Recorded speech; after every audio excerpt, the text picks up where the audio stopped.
మాది చెట్లమపారం గ్రామం, ఇనుగుర్తి మండలం, మహబూబాద్ జిల్లా.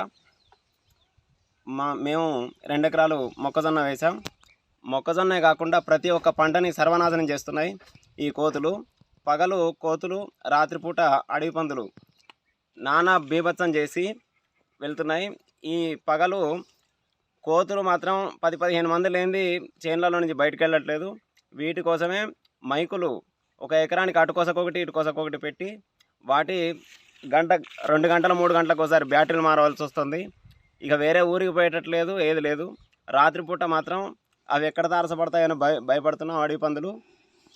వీటి కోసం, ఈ పందుల కోసం ఈ మైకులు ఒక్కొక్కటి 1000 రూపాయల చొప్పున 3-4 మైకులు తీసుకోవాల్సి వస్తుంది. అట్లా 3-4 వేల రూపాయల ఖర్చు దీనికి మైకుల కోసం.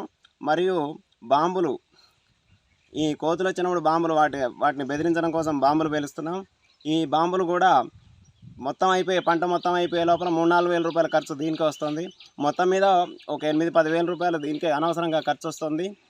కావున ఈ కోతుల నుంచి మమ్మల్ని రక్షించవలసిందిగా అధికారులను కోరుకుంటున్నాం.